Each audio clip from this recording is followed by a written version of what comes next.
уважаемые слушатели YouTube канала. Вот такие дела у нас на Кавказе.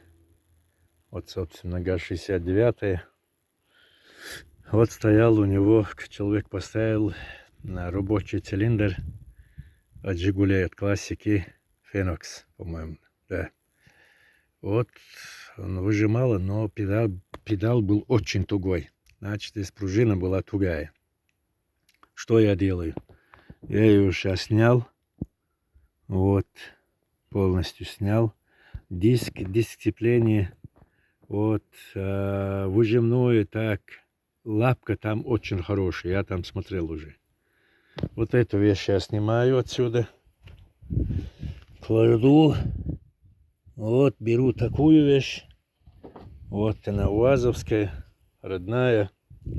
Тут по объему и, по-моему, она больше, чем это. Думаю я так. Поэтому он у меня и пружина мягкая здесь. Вот. Единственное, что мне сейчас остается, надо будет просверливать отверстие. Тут педали у меня тоже от классики, от Жигулей. Вот сейчас возьму сверло конусное. Буду просверливать, выставлять ее и вставлять, как говорится. А потом уже буду прокачивать и проверять, как она будет в деле. Вот так я вас ввел в курс. Вот, пожалуйста, у меня зиловский карбюратор стоит. Насмотрелся я от Ютуба. Там ребята разные. Кто хвалит, кто ругает. Но и тем не менее, послушав ребят, я нашел себе вот такой карбюратор, поставил, доволен.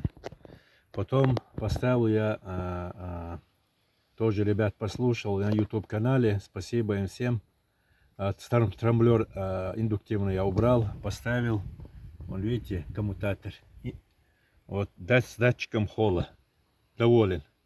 Вот это все снимется. Вот такие дела на Кавказе. Вот такая погода.